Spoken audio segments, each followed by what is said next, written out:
Hello everybody, कैसे हैं आप लोग। होप सो आप लोग बहुत बहुत मस्त होंगे और खुश होंगे। आप लोगों का विज्ञान एक्सप्रेस में स्वागत। और आज का वीडियो शुरू करें उससे पहले खूबसूरत पंक्तियां आप लोगों को समर्पित। जीत और हार आपकी सोच पर निर्भर करता है। क्या कहा मैंने? जीत और हार सब कुछ आपकी सोच के ऊपर निर्भर करता है। मान लो तो हार होगी और ठान लो तो जीत होगी। इन्हीं पंक्तियों के साथ में आज का वीडियो शुरू करते हैं।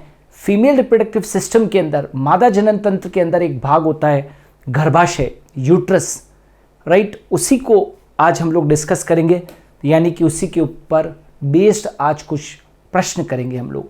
सबसे पहले इसका दूसरे नाम क्या है? तो इसके दूसरे नाम दो होते हैं। एक तो होता है हिस्टेरा, शायद इस नाम को कम लोग जानते होंगे। हिस्टेरा भी कहते हैं और इसको वॉम्ब भी कहते हैं।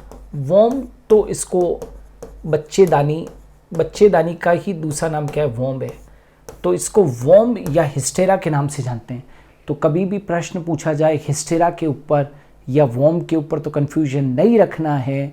गर्भाशय को ही हम क्या कहते हैं? दैट इज वॉम्ब या हिस्टेरा कहते हैं। शेप ऑफ यूट्रस कैसा है? तो उल्टे नाशपाती के समान, उल्टे नाशपाती के समान। नाशपाती तो समझते हो ना सभी। इन्वर्टेड पियर शेप्ड कैसा होता है भाई? इन्वर्टेड पियर शेप्ड होता है। इसका जो शेप होता है वो कैसा होता है? इन्वर्टेड पियर शेप्ड होता है। हमेशा याद रखना, उल्टे नाशपाती के समान। साइज ऑफ यूट्रस क्या है? साइज ऑफ यूट्रस तो 8 centimetre into 5 centimetre into 3 centimetre, मतलब लंबाई, चौड़ाई और मोटाई। याद रखोगे, लंबाई, चौड़ाई और मोटाई कितनी है यूट्रस की? 8 centimetre into 5 centimetre into 3 centimetre. Clear? Birth canal is formed by, तो देखो बर्थ कैनाल कैसे बनती है बेटा? बर्थ कैनाल, जनन नाल कैसे बनती है? जनन नाल, तो देखो यूट्रस का जो अंतिम भाग होता है वो क्या होता है? सर्विक्स। और उसकी जो नाल होती है उसको हम क्या बोलते हैं? Cervical canal. सर्विक्स की जो कैनाल होती है बेटा उसको हम क्या कहते हैं? ग्रीवा नाल कहते हैं। आप ये तो जानते हो ना सभी कि यूट्रस की जो सबसे नीचे का जो भाग होता है उसको सर्विक्स कहते हैं। सर्विक्स के अंदर सर्वाइकल कैनाल होती है, यानी कि ग्रीवा के अंदर ग्रीवा नाल होती है। तो वो प्लस वेजाइना, वेजाइना दोनों मिल जाती है, राइट। योनि और ग्रीवा नाल मिलकर और जन नाल का क्या करती है? निर्माण करती है। जन नाल का निर्माण करती है। याद रखोगे, बर्थ कैनाल का निर्माण करती है। तो birth canal is equal to cervical canal plus vagina. और ये बर्थ कैनाल बच्चे के जन्म में, पार्चुरेशन के अंदर या डिलीवरी ऑफ बेबी में मदद करती है। याद रखना, भूलना नहीं। पार्ट्स ऑफ यूट्रस, यूट्रस के कितने भाग होते हैं? तो यूट्रस का एक तो ऊपर का भाग होता है जो उभरा हुआ होता है, फंडस होता है। एक बीच वाला भाग होता है कॉर्पस, जिसको हम बॉडी भी कहते हैं। और एक अंतिम भाग होता है जिसको कि हम क्या बोलते हैं? सर्विक्स कहते हैं, या क्या कहते हैं इसको? ग्रीवा कहते हैं, है ना। तो गर्भाशय के कितने भाग है भाई? 3 भाग है, भूलना नहीं। गर्भाशय के 3 भाग होते हैं। सबसे ऊपर का जो भाग होता है वो फंडस होता है। जो बीच वाला भाग होता है वो कॉर्पस होती है ना, बीच वाला भाग कॉर्पस। और थर्ड वाला जो भाग है वो क्या है? सर्विक्स है। तो फंडस, कॉर्पस और सर्विक्स, फंडस, कॉर्पस और cervix, fundus, corpus and cervix. Layers of uterus, गर्भाशय की भित्तियाँ, गर्भाशय की भित्तियाँ। तो लेयर्स ऑफ यूट्रस, गर्भाशय की भित्तियाँ कौन कौन सी होती है? तो 3 भित्तियाँ होती है। देखो बेटा, सबसे बाहर की तरफ जो होती है पेरीमेट्रियम होती है, पेरीमेट्रियम, पेरीमेट्रियम होती है, ठीक है। दूसरी जो होती है ये तो आउटर मोस्ट होती है, ठीक है। और ये झिल्ली नुमा होती है, मतलब मेम्ब्रेनस होती है। एक जो होती है उसका नाम क्या है? मायोमेट्रियम, मायोमेट्रियम होती है। ये कौन सी वाली होती है? मिडिल वाली होती है बेटा, और इसके अंदर कौन सी मसल्स होती है?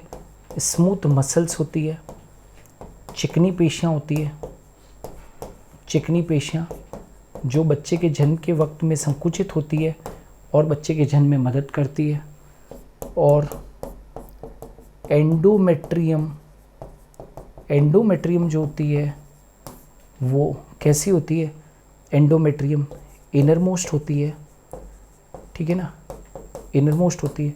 इसके ऊपर रोपन होता है, इसके ऊपर रोपन होता है, इम्प्लांटेशन होता है, meant for implantation, meant for implantation, मतलब रोपन होता है, इस पर रोपन होता है। रोपन समझते हो?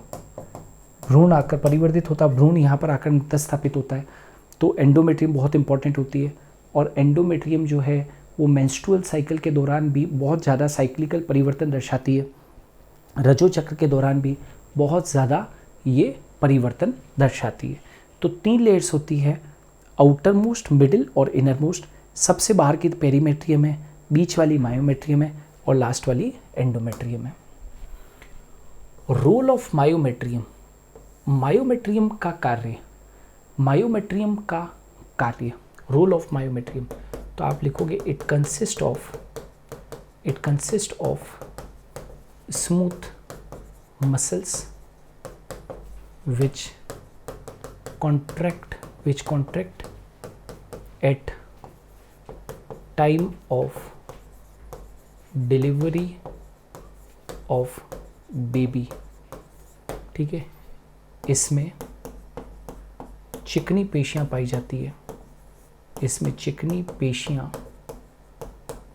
पाई जाती है जो बच्चे के जन्म के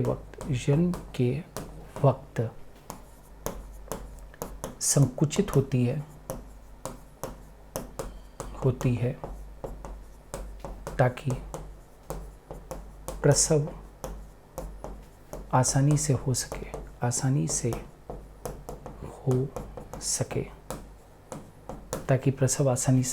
सके। और एंडोमेट्रियम का क्या रोल होता है?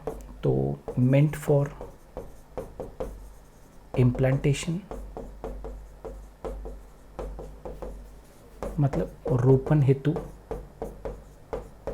भ्रूण का रोपण यहाँ पर ही होता है, भ्रूण का रोपण यहाँ पर ही होता है। ये एक बेड की तरह काम करती है क्योंकि यहाँ पर भ्रूण जो है वो 9 महीने तक यहाँ पर ही डेवलप होता है।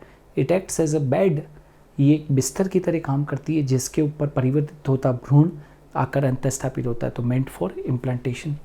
और it shows cyclical changes during menstruation. यह परत आतर्व चक्र के दौरान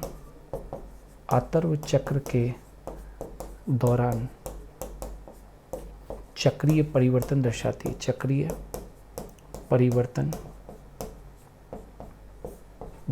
है, चक्रीय परिवर्तन दर्शाती है।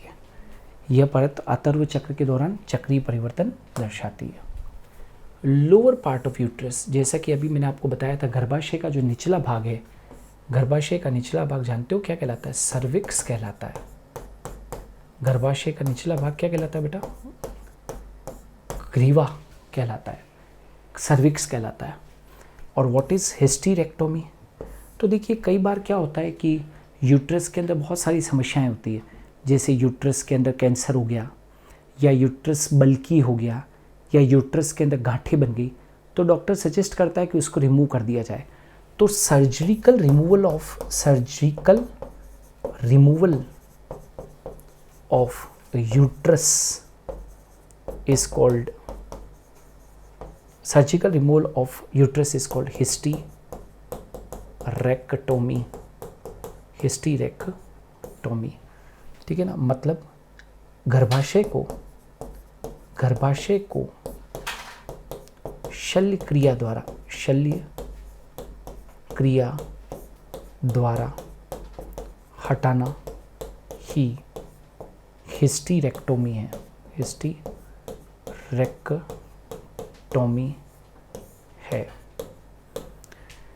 गर्भाशय को शल्य क्रिया के द्वारा हटाना, गर्भाशय को शल्य क्रिया द्वारा हटाना ही hysterectomy, surgical removal of uterus, surgical removal of uterus is called as hysterectomy. So my dear aspirants, ये इम्पॉर्टेंट क्वेश्चंस थे यूट्रस के ऊपर। कई बार इस तरीके के प्रश्न एग्ज़ाम्स के अंदर पूछ लिए जाते हैं। हम लोग लगातार आप लोगों के लिए विज्ञान एक्सप्रेस के अंदर प्रश्न लेकर आ रहे हैं और लगभग एग्ज़ाम्स के अंदर भी मेरे लंबे अनुभव के आधार पर बता दूं कि एग्ज़ाम्स में भी इसी तरीके के प्रश्न आते हैं। बूंद बूंद करके और घड़ा बढ़ता है, ये हमेशा ध्यान रखना। रोज़ाना हम लोग 10 से लेकर और 20 प्रश्नों की आप लोगों को प्रैक्टिस करवाते हैं। पढ़ते पढ़ते आप लोग इनको भी ज़रूर देखें। और हाँ, एक और चीज़ बताना चाहता हूँ कि जिन लोगों को भी बायोलॉजी के बेसिक्स को क्लियर करना है, वो मेरा जो चैनल है बायोलॉजी के लिए, जिसमें मैं डिटेल्स के अंदर वीडियोस डालता हूँ, biology by doctor NS Jain, अपने बेसिक्स को बायोलॉजी के अंदर स्ट्रॉन्ग करने के लिए उन वीडियोस को भी जाकर ज़रूर देखें। 925 प्लस वीडियोस उसके ऊपर मैं अभी तक डाल चुका हूँ। उन वीडियोस को आप लोग ज़रूर देखें और वहाँ पर डिटेल पढ़ने के बाद में क्वेश्चंस की प्रैक्टिस यहाँ से करें। हम लोग हमेशा ये चाहते हैं कि आप लोगों के लिए अच्छा से अच्छा कंटेंट लेकर आएँ, इसलिए हम लोग आपके लिए रोज़ाना यहाँ पर इस सीरीज़ के अंदर आप लोगों के लिए प्रश्न लेकर आते हैं। तो इन्हें देखते रहिए, प्रीवियस वीडियोस को भी ज़रूर देखें। आज के लिए इतना ही।